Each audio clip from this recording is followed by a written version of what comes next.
नमस्कार, मैं अनिल रावत और आप सुन रहे हैं बेबाक चर्चा। आज मेरे साथ मंच साझा करने के लिए हैं व्यापार मंडल के अध्यक्ष संजय जुनेजा जी। आपका स्वागत है। और टॉपिक है हमारा वेंडिंग जोन। लमसम संजय जुनेजा जी आज 605 दिन हो चुके हैं। 17 मार्च 2023 को ये दुकानदार वहाँ से उजाड़ कर तबाह कर दिए गए थे और लमसम 84 दुकानें जो मेरे संज्ञान में वो वहाँ से उजाड़े गए थे। मैं बात केवल अभी राम मनोहर लोहिया मार्केट की कर रहा हूँ। आज 605 दिन के अंदर अभी मैंने पिछले 3-4 दिनों के बाद 3-4 दिन पहले वेंडिंग जोन पर जाकर वहाँ से एक लाइव बनाया था। वहाँ से एक वो किया था, आपने अगर देखा हो तो मैं ये कहना चाहता हूँ कि इतना लंबा टाइम एक दुकानदारों के लिए लग चुका है और आज भी दुकानों का मिलना बिल्कुल उनके लिए एक बामुश्किल सवाल है जिसके जवाब किसी के पास नहीं। इस बारे में आपका क्या कहना है? देखिए, सबसे पहले मैं रावत जी आपका धन्यवाद करूंगा और आपको शुभकामनाएं दूंगा कि आपने बेबाक चर्चा एक अच्छा प्लेटफॉर्म बनाया, आपने एक अच्छा पोर्टल शुरुआत कर रहे हैं। मैं उसको बधाई दूंगा आपको और ईश्वर से कामना करूंगा कि आप जैसा व्यक्तित्व रुद्रपुर शहर के लिए, विकास के लिए, समस्याओं के लिए और आगे तक आम आदमी की जो समस्या कोशिश रहेगी मेरी कि सरकार तक जाए, अधिकारियों तक जाए, और कोशिश रहेगी कि आपको अच्छी चीज़ आप शहर के लिए उठाएं। मेरी शुभकामनाएं आपको।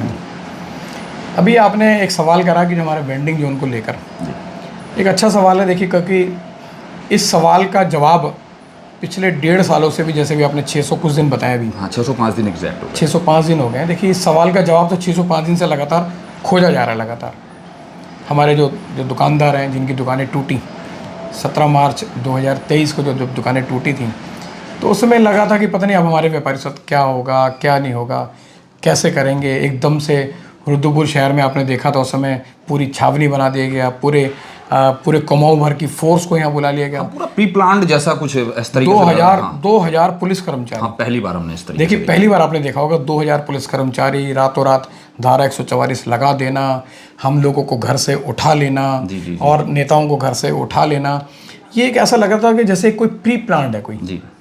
क्योंकि इसका मकसद जो था सिर्फ दुकानें तोड़ना मकसद नहीं था। G20 को दुकानें सिर्फ क्या बस अड्डे की दुकानों के जो बस अड्डे की जो सामने जो दुकानें हैं, क्या सिर्फ उन लोगों को तोड़ना था क्या? मैं एक मिनट आपका सवाल रोकता हूँ। आपने इस चीज़ में आप चीज़ देखी होगी, रामनगर में एक चाय की दुकान नहीं टूट पाती है। बड़ा वायरल हुआ था वो, और यहाँ पूरी 84 दुकान तबाह कर दी जाती है, ध्वस्त कर दिया जाता है बिल्कुल। और उसी के ठीक बात आते हैं, जो इंदिरा चौराहे से जो हमारे फ्लाईओवर तक की है, साइडों में की जो दुकानें होती हैं उन पर हरे रंग के टेंट लगा दिए जाते हैं। तो ये भी तो बचाए जा सकते थे।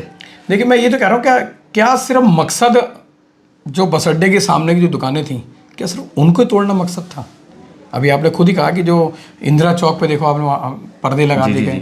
पर्दे तो यहाँ भी लगाए जा सकते थे, बिल्कुल। यहाँ हमारे लोगों को बचाया जा सकता था। आज उसके बाद आपने करा भी क्या? देखो ना, 17 मार्च के बाद आपने क्या किया?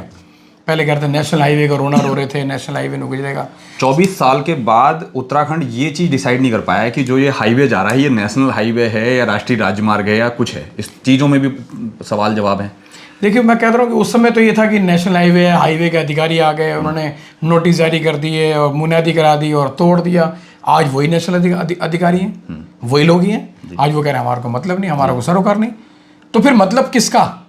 मैं ये तो कहता हूँ कि मतलब है किसका फिर, और क्यों मतलब था? अचानक आप तोड़ देना, कि आपने कितना बड़ा गुनाह नहीं कर दिया?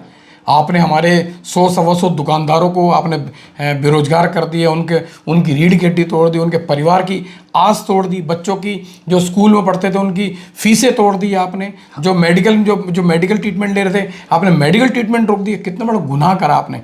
ये ईश्वर माफ़ नहीं करेगा इन लोगों को, जो अधिकारी जो ने प्री प्लान तक भी करा। क्या आपने कभी सुनो, हमारे जो व्यापारी, आप देखो, मैं रावत जी की बात हूँ, जो हमारे जो बस अड्डे के सामने के दुकानदार हैं, चाहे वो समोसा मार्केट दुकानदार हों, चाहे हमारे राम मनोहर लोहिया मार्केट के लोग हों, चाहे वो सब्जी मंडी के बाहर के लोग हों, और चाहे हमारे उसमें जो व्यापारी आ रहे हैं, जो हमारे और भी जो व्यापारी थे, जो पंचायत की जो दुकानें थी, जो अपने गुलाटी चिकन के बराबर जो पंचायत की दुकानें थी, उसके आगे जाके जो सब्जी मंडी के बाहर के, देखिए जिन्होंने तोड़ा, जिन्होंने ये गुनाह करा आपने, जिन अधिकारियों ने करा उन्होंने गुनाह सच में करा है। और देखिए, इस गुनाह की माफ़ी नहीं है।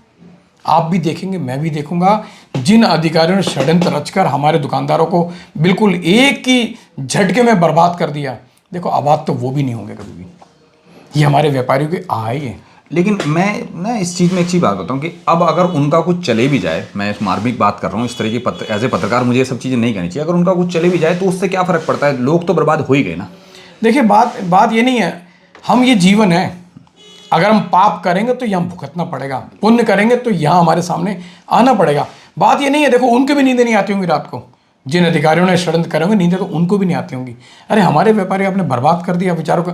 100 व्यापारी देख रहे हैं वेंडिंग जोन कब बनेगा, कब नहीं बनेगा, कब जाएंगे, कब नहीं जाएंगे। दिवाली पे दुकान देने की बातें थी, उम्मीद थी कि दिवाली जो होता है त्योहार का सीजन होता है, यहाँ से क्या होता है दुकानदारी का मतलब काम बढ़ता है। यहाँ से आप खुद बिजनेस कर रहे हैं, यहाँ से रोजगार बढ़ता है क्योंकि फसल कट के मार्केट में आ गई होती है और उसी फसल से रोटेशन घूमता है। लेकिन वो बात भी फिर अधूरी रह गई। और जब मैंने अभी परसों जो जाके वहाँ देखा है कि लगभग 1 महीना अभी और लगना है वहाँ, काम अभी 1 महीना और। देखिए बहुत सारे, मुझे खुद भरोसा था कि अब की दिवाली से पहले काम हो जाएगा।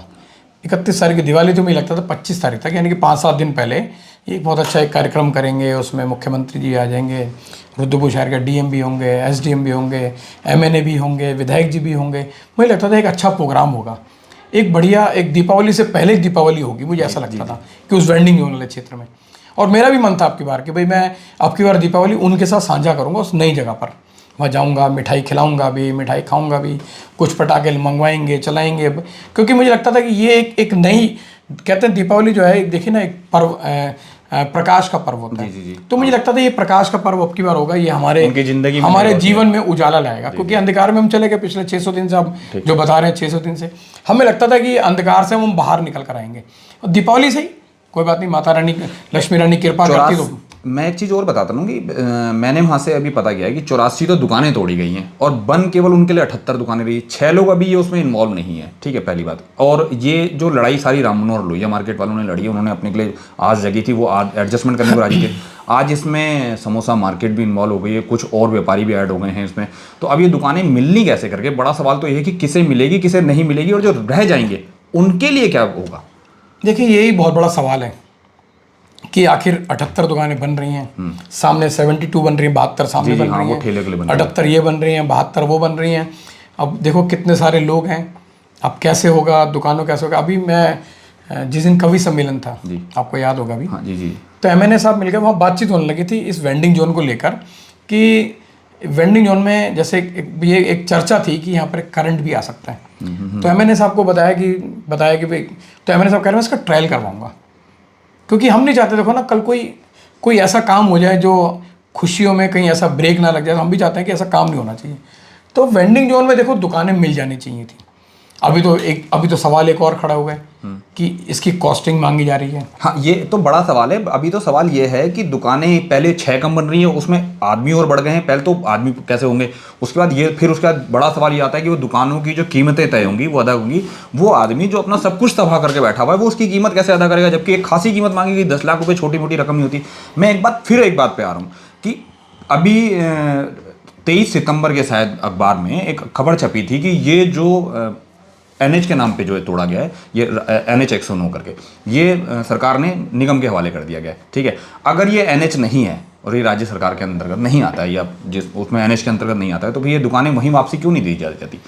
देखिए मैंने भी एक सवाल रखा था, मैंने फिर कहा था, मैंने कहा जैसे आप वेंडिंग जोन बना रहे हो जी, देखिए अभी आपने बहुत अच्छा सवाल करा, बस अड्डे के सामने जगह खाली जो हमारी दुकानदारों की जो दुकानें आपने तोड़ी जी, हमने कहा इसी को वेंडिंग जोन बना दो ना उसको। हाँ, मैं वही बात बता रहा हूँ। मैं, और वो भी तब जब कोर्ट से आदेश हो चुके हैं कि भाई ये NH में जगह आती नहीं है, कोर्ट ने ये चीज पारित कर दी है और ये चीज छपी है अखबार में, तो फिर वही क्यों नहीं उनको दुकान देते। हमने, जबकि अभी बहुत सारी दुकानें आपने बनानी है, उसके लिए आपके पास जगह नहीं है। हमने भी इनसे कहा कि 10 बाई 10 की दुकानें बना दो जी, आप पक्का लेंटर डाल के दो, अच्छी दुकानें लगा के दो। इसमें ना केवल दुकानदार आबाद हो जाएंगे, बल्कि हमारे नगर निगम के जो अर्निंग के सोर्स हैं वो बढ़ भी जाएंगे। जी, जी, जी। भाई यहाँ अगर तब दुकानदार 10 लाख रुपए दे भी देगा। देखिए क्योंकि पक्की दुकानें होंगी ना, उसका एक लाभ भी मिलेगा। पक्की दुकान आप वेंडिंग जोन यहाँ भी बना दो ना, किसने मना करा है भाई। जो यहाँ पर जो बस अड्डे के सामने के दुकानदार थे, इनको यहीं में, हमने तो ये भी एक प्रस्ताव दिया था रावत जी, मैं आपको बताऊँ, हमने प्रस्ताव दिया था आप सिर्फ चूना खींच दीजिए, बस दुकानें हम बनवा लेंगे, हमारे दुकानदार मतलब कुल मिला के मैं ये कह दूं कि अधिकारी, प्रशासनिक अधिकारी और मौजूदा जो इस मामले में देखो सरकार भी इन्वॉल्व होती है। सरकार और प्रशासन के मेल जोल के बिना ये सब काम नहीं हो सकते हैं। तो क्या मैं ये मान लूं कि इनके पास वो बेहतर नज़रिया नहीं है और मतलब आनन फानन में ये सब चीज़ डिसीजन ले लिए गए दुकान तोड़ने के बाद, उन्होंने सोचा नहीं है। जबकि मौजूदा सरकार हमेशा मास्टर प्लान की कवायदें पढ़ती रहती है, कसीदे पढ़ती रहती है। और मास्टर प्लान ये होता है कि आप कोई भी ऐसा काम करें जिसके 25 साल बाद के आप अनुमान लगा ले तो फिर ये तो अभी आप तो 605 दिन में ही रिजल्ट यहाँ इस तरीके का है कि उजाड़े गए नहीं बसाए जा रहे हैं, और कितने उजाड़ दिए गए हैं। अभी तो और काम होना है, आपका बाईपास चौड़ा होना है, बाईपास को टूटना है, ठीक है। बाईपास के बाद टूटने वाले दुकानदार ये सब लोग कहाँ जाएंगे? तो इतना वेंडिंग जोन कहाँ से आ जाएगा? देखिए, मैं ये तो बार बार कहता हूँ कि आप वेंडिंग जोन जगह बना दो ना। हमारे जो दुकानदार हैं, जिनको बस अड्डे के सामने दुकानें थोड़ी, इनको दे दो। समोसा मार्केट वाले को जगह दे दो, और जो पंचायत की दुकानें, सब्जी मंडी के बाहर की दुकानें, देखो सबको 10x10 की दुकानें बना दो तो हो जाएगा काम। यही बना दो, जो थोड़ी कमी पेशी रह गई है, ये वेंडिंग जोन बन ही रहा है। जबकि मेरा तो एक सुझाव ये है, आप व्यापार मंडल के अध्यक्ष, आप ये बात कर सकते हैं, इसमें अगर ये लेंटर वाली दुकानें बनाएंगे तो इसमें 2 मंजिली मार्केट बन सकती है। बिल्कुल, मैं भी कहने लगा था आपसे कि इसमें 2 मंजिल मकान बन जाएगा, दुकानें बनेंगी इसके अंदर। तो कितनी शोभा बढ़ेगी। और देखिए, मेरा तो एक बात और कहना है, मैं तो आपकी बातों में एक चीज़ और मैं इसके अंदर जोड़ रहा हूँ, मैं प्लस कर रहा हूँ इसके अंदर, कि दुकानदारों से जो पैसे मांगे जा रहे हैं जी, कि इसकी कॉस्टिंग दो, उसकी आप पैसे मांग क्यों रहे हो? उसके अंदर हमारी एक ही डिमांड है, पैसे मत मांगिए इसके अंदर। भाई, जिनकी दुकानें टूटी हैं, हमारे जितने लोग थे उसके अंदर, आप सबको फ्री में दो ना। आप जी, काहे के पैसे? मैं एक बात आपकी बात, अरे 2-4 करोड़ रुपए अगर लग भी जाए, मान लीजिए, तो कितने घर आबाद हो जाएंगे हमारे। बिल्कुल। हाँ, उनसे किराया एक नॉमिनल, एक कम से कम एक किराया स्टार्ट कर दो। धीरे धीरे जब वो बढ़ जाएगा तो फिर उसको बढ़ा लो, एक रेशो तय कर लो, मानक बना लो, उसका एक लिखत पढ़त करा लो, हमसे साइन सिग्नेचर करा लो। लेकिन फिलहाल इनको दुकानें जो देनी चाहिए, वो मेरा बिल्कुल स्पष्ट मानना है, मैं बिल्कुल साफ सुथरी बात करूँगा, इनको फ्री दुकानें मिलनी चाहिए, इनको कोई पैसा नहीं लेना चाहिए। डेढ़ साल से ज़्यादा का समय गुजर गया। जी, बल्कि 600 दिन आप बता रहे हो, तो पौने 2 साल का समय हो गया। क्या पौने 2 सालों में क्या हमारे जो दुकानदार है, किसी ने कहीं 2 रुपये भी कमाए होंगे? पौने 2 रुपये नहीं कमाए होंगे। अभी मैं एक बात और आता हूँ। देखिए, कुछ लोगों ने बयान दिए हैं, ठीक है, मैं आपको बात बताता हूँ कि कुछ लोगों ने बयान दिए हैं कि इसमें कुछ लोग ऐसे हैं जिनकी जो टर्नओवर है वो 10 करोड़ रुपए का, इस तरह। मैं कहता हूँ कुछ भी मर्जी नहीं होता। आप कोई बाजार का व्यापारी है जिसकी डेली 1 करोड़ रुपए की दुकानदारी है, और एक व्यापारी ऐसा है जो डेली 1000 रुपये कमाता है, भाई उसका उस हिसाब से कमाइए, उस हिसाब से खर्चे हैं। सरकार को ये हक नहीं है, या किसी भी आदमी को ये हक नहीं कि उसकी कमाई की तरफ को देख के उसको बर्बाद कर दे। देखिए, ये तो एक मैं बिल्कुल ओछी मानसिकता है। मैं ये बात साफ बता दूं, ये एक गेम खेला जा रहा है जी हमारे व्यापारियों के साथ। देखिए, गेम कैसे खेला जा रहा है कि जानबूझकर ये एक चीज़ अड़ंगा डाला जा रहा है कि आपका टर्नओवर इतना था। अरे उसमें कितने लोग थे ऐसे, टर्नओवर इतना? देखिए क्या, अब रावत जी जैसे आप और मैं 2 दुकानदार बराबर के 2 दुकानदार हैं भाई। मैं आप मेहनत ज़्यादा करते हो, आपका काम ज़्यादा हो गया। मैं मेहनत कम करता हूँ, मेरा काम कम हो गया। तो इसका थोड़ी कि मतलब जो ज़्यादा करता है तो उसको हम कहीं जिंदा ही रह देंगे। आप जीएसटी भी देते हो, देखो ना, टर्नओवर है वो तो सरकार को टैक्स अदा कर रहा है। मैं वो तो कह रहा हूँ, आप टैक्स जमा कर रहे हो। सरकार की तो जिम्मेदारी बनती है उसको पहले वो करे। भाई हम तो नहीं, जिम्मेदारी ये बनती है कि देखो हमने जिसको उजाड़ा उसको बचाए, सेम टाइम पे हमने उसको करा। ठीक है, एक आदमी का काम ज़्यादा है भाई, बस अड्डे के सामने जो दुकानदार थे, समोसा मार्केट दुकानदार थे, या आगे ये देखो, आप अगर हिस्ट्री देखो इन लोगों की, आप इतिहास देखो तो ये कहाँ से आए। 50 वर्ष हो गए। 50 वर्षों में क्या आदमी क्या आज इस लायक भी नहीं बना कि हम 2 पैसे कमा लें? आप हमारी गिद्ध डिस्ट्री डाल के बैठे पड़े हो, हमारे बारे में निकाल के बैठे पड़े हो। अब एक चीज़ और नहीं निकल कर आ गई कि आप जो अब ये कहा जा रहा है कि जो बेरोजगार है पहले उनको देंगे, जिन्होंने कहीं दाएं बाएं किराए पे ले ली होंगी उनको नहीं देंगे। तो मतलब अरे भाई खाली बैठना था क्या? हम खाली बैठे क्या? मतलब हम अपने घर वालों को क्या पॉइजन देके मार दें क्या? हम अपनी जीवन लीला समाप्त कर लें क्या? हम आप इंतजार करेंगे कि 600 कुछ दिन बाद हमें दुकानें मिलेंगी, हम रोज आस लगाकर आपकी तरफ देखें? अरे हम तो जो गवर्नमेंट कहती है कि भीख ना मांगो, ये तो हम भीख भी हमारे व्यापारी मांग लेंगे तो अब उसको भी तकलीफ हो रही है आपको। तो भीख मांग के पैसा, क्यों भीख मांग के पैसा कमा रहे हो? अरे हमारा व्यापारी स्वाभिमान के साथ दुकानें कर रहा है। देखो, मैं जानता हूँ उन व्यापारियों को। अगर जितने भी जो इधर उधर दुकानदार जो चले गए, आपने अगर उनसे ईमानदारी से पूछा होगा, नहीं मेरी उनसे आप देखिए कि उनके दिल से पूछिए कि आपका सच में काम है या नहीं है। किराए दे रहे हैं बेचारे, बिजली का बिल दे रहे हैं, कर्मचारी तनख्वाहें दे रहे हैं, अपना घर बार चला रहे हैं, माँ बाप की दवाइयों का कर रहे हैं, बच्चों की फीस का कर रहे हैं। कितना बड़ा काम है। मैं रावत जी से कहता हूँ, हमारे बहुत सारे जो व्यापारी हैं, 2 दिवाली निकल गई, आपकी बार निकल गई, इससे पीछे निकल गई। 2 दिवाली में बेचारे दिए तक नहीं जलाए घरों के अंदर। मैंने बहुत व्यापारियों को नज़दीक से देखा है। नहीं, मैंने मिठाइयाँ नहीं दी उन्होंने, बहुत सारे लोगों को नहीं तो मैं सच बताऊं, मैंने इन व्यापारियों से इनकी दुकानों पर जाकर मैं मिठाई खाता था दिवाली। लेकिन 2 दिवाली से अब ये बेचारे कुछ नहीं करते। अपने रक्षाबंधन 2 निकल गए, इन्होंने अपनी बहनों के साथ रक्षाबंधन नहीं करा, इन्होंने दिवाली नहीं करी, इन्होंने दिन त्यौहार नहीं करे, मरना जीना नहीं करा। तो बेचारे करेंगे क्या? हम क्या चाहते हैं? हम क्यों नहीं देते इनको? आपने कहा था दीपावली से पहले इनको दुकानें देनी चाहिए, दे दो ना। अरे बेचारे 2 पैसे कमाए। और आप जानते हैं रावत जी, नई दुकानों पे जाकर जल्दी से काम नहीं होता। हाँ मैं जानता हूँ, समय लगता है उसके मैं फिर से एक बात से आ रहा हूँ। देखिए मैं अब कोई बात बताऊँ, जो ठेला व्यापारी हैं, जब अगर वो ठेला व्यापारी हैं जो टिक्की विक्की गोलगप्पे के लगाते हैं, ये सब लोग जब वहाँ पहुँच जाएंगे भाई साहब, तो आप ये समझिए कि जो आदमी बाजार में आ रहा है वो केवल टिक्की खाने के लिए वहाँ जाएगा। अभी तो समस्या वहाँ जाके रोजगार उत्पन्न करना, पैदा करना, उस लेवल पे आना भी बड़ी एक समस्या रहेगी। और मुझे लगता है कि अगर ये दुकानें कल सुबह मुहैया करवा दी जाती हैं तो दुकान को उस रूटीन पे लाने पे तकरीबन 1 साल लग जाएगा। बहुत समय लगता है, और एक साल भी लग जाए वो भी गनीमत है। एक दुकान बनाने में, करने में, तैयार करने में, ग्राहकों का मूवमेंट उधर लाने में ये समय लगता है। ऐसा नहीं होता। हमें दुकानदारों तरफ भारत में देखता है, कोशिश क्या कहता है, अरे तो इतने पैसे कमा रहा है, इसके पास इतनी बड़ी गाड़ी है, इसको कपड़े बहुत अच्छे हैं, इसके घर मकान, तो इसके पीछे हमारा त्याग है। ऐसा नहीं है कि हमें हमने कोई उठा के इधर उधर से कर लिया, हमें कोई गॉड माँ बाप हमें देते हैं, हम उसको आगे चलाते हैं, उसको आगे तक चलाते हैं, की जाती है तमाम जमाने की चीज़। लेकिन हमारे दुकानदार जो हैं, देखिए मैं साफ़ सुथरी बात करूंगा, आज बेबाक चर्चा आपका नाम भी है, मैं बेबाक तरीके से बोलूँगा, हमारे चाहे किसी को बुरा लगे किसी को अच्छा लगे, लेकिन हमारे इन दुकानदारों को आप बिल्कुल फ्री कॉस्टिंग देनी चाहिए, कोई पैसा नहीं देना चाहिए। इन लोगों को आओ ना, आगे बढ़ के करो, गले लगा लो। देखिए आप उदाहरण पेश करो, छोटा राज्य बनाने का मकसद ये नहीं होता कि हम चुंगी और बैरियर बार बार लगाएंगे। छोटे राज्य बनाने का मकसद ये होता है कि आम आदमी तक, चाहे मुख्यमंत्री हो चाहे कोई भी हो, उसकी पकड़ होनी चाहिए। आप देखो ना आम आदमी तक क्या पकड़ है आपकी, आप देख लो क्या चल रहा है। बिल्कुल, मैं आपको एक बात बता दूं साथियों कि अभी बीते 2 दिन पहले हमने उत्तराखंड राज्य स्थापना दिवस का 25वां राज्य स्थापना दिवस मनाया है। 25 सालों में उत्तराखंड को क्या मिला ये एक अलग सवाल है, लेकिन इसके बाद काम एक स्टेट बनाने का ये किया गया था कि पहाड़ को पलायन रोका जाएगा, वहाँ की स्थिति, बहुत भौगोलिक स्थिति सुधारी जाएगी, तराई के लोगों का विकास होगा। लेकिन अगर ये विकास की मानक यही है तो फिर तो जैसे हम पहले थे हम तो उससे भी बुरी दशा में आज पहुँच गए हैं। खैर, अंतिम मोमेंट में कहना चाहूँगा कि अंतिम शब्दों में आप ये बता दीजिए कि आपको क्या लगता है कब तक दुकान मिल पाएगी, और इसके बाद अगला ऑप्शन क्या होगा, जो बचे हुए व्यापारी रह जाएंगे उनके लिए उनकी लड़ाई कैसे लड़ी जाएगी? देखिए मैं तो चाहता हूँ कि अब आप कल ही दुकानें दे दो सबको, आप कल दो ना, क्यों नहीं बुलाते, बुलाओ फटाफट, जो करना है जल्दी से करो, आपके जो नियमावली पूरी करो उसको, हमारे दुकानदारों को जगह दो, दुकानदार बनाएंगे बसाएंगे, इसके अंदर फिटिंग कराएंगे, बहुत समय लगे, आप करते क्यों नहीं हो? आपने उसको छोड़ दिया। मैं देख रहा हूँ कहाँ 20-25 तारीख तक हम उम्मीद लगाए बैठते हैं दिवाली से 5-7 दिन पहले मिलेंगी, और कहाँ दीपावली का 10-12 दिन गुजर गए। तो आखिर क्यों? अच्छा ये कौन, मैं अधिकारी को, कौन इन अधिकारियों को आगे मूवमेंट कर रहा है? भाई क्यों नहीं देना चाह रहे आप देते क्यों नहीं? सिर्फ घोषणा करने से कुछ नहीं होगा। देखो, घोषणा को अमली जामा पहनाना जरूरी है, घोषणा को काम करके दिखाओ।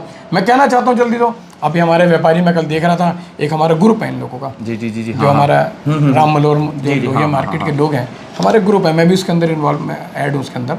तो उस ग्रुप के अंदर चर्चा चल रही है कि अब इसमें अब आंदोलन की तरफ फिर से बढ़ेंगे। हाँ बिल्कुल। क्या हर काम के लिए, देखो मैं सरकार के लोगों से सवाल कर रहा हूँ, मैं दुकानदारों से नहीं कह रहा, मैं सरकार के लोगों से कहना चाह रहा हूँ, क्या ये ज़रूरी है हम फिर से भूख हड़ताल पे बैठें? क्या ज़रूरी है मशाल जुलूस निकालें? क्या ज़रूरी है कि हम ताली थाली बजाएं? क्या ज़रूरी है हम धरना प्रदर्शन करें? क्या ज़रूरी है कि मुख्यमंत्री घर तक हम जाएं, यहाँ से पैदल मार्च करें और वहाँ जाकर बैठ जाएं? ये ज़रूरी है क्या? अरे प्यार से दो ना। अभी कल ग्रुप में चल रहा था कि 17 तारीख से आंदोलन की भूमिका तैयार हो जाएगी। तो आप देखो, अगर आंदोलन फिर अगर हो गया तो फिर ये बार बार जो कहा जा रहा था कि हम जल्दी से दे रहे हैं, तो फिर अगर आखिर में लड़के ही लेना है तो फिर लड़ाई तो फिर हमें पहले चालू कर देनी चाहिए थी। बिल्कुल है। और फिर ये लड़ाई में अगर ये आंदोलन फिर से चालू होता है तो मैं आपकी यार एक बात और बता दूं, आपको क्लियर कट कर दूं मैं, वीडियो बहुत लंबी हो गई, कि अगर व्यापारी इस बार आंदोलन करते हैं तो इस बार व्यापारी चिन्हित होंगे फिर। और मैं खुले तौर पे कहता हूँ कि मैं बिल्कुल कहता हूँ कि मैं बेबाकी से बोलने में ज़्यादा मन करता हूँ कि इस बार व्यापारी चिन्हित होंगे और फिर ये दुकानें केवल उन्हीं लोगों को बट पाएंगी, या फिर इसमें काट-छाट जरूर होगी। साथियों, ये मेरे साथ थे संजय जुनेजा जी, और खासी बातचीत हुई है मुझसे, लेकिन अभी भी समस्याएं एज इट इज़ ही हैं। 605 दिन हो गए हैं और अभी जिस तरीके से वहाँ की मौका वारदात की स्थितियाँ हैं, वहाँ ऐसा नहीं लग पा रहा है कि आने वाले इसी 2024 तक ये दुकानें मिल पाएंगी। नए साल में कुछ नई उम्मीदें उन व्यापारियों के लिए सरकार मुहैया करवा दे, सरकार आकर खुद से उनसे बात करे। माननीय मुख्यमंत्री जी को खुद से संज्ञान लेना चाहिए कि जो लमसम 2 साल हो जाएंगे उनको यहाँ खाली बैठे हुए, इन लोगों की कुछ सुध ले और जल्दी से जल्दी उनको ये दुकान मुहैया करिए। मैं अनिल रावत, संजय जुनेजा के साथ बेबाक चर्चा से। धन्यवाद।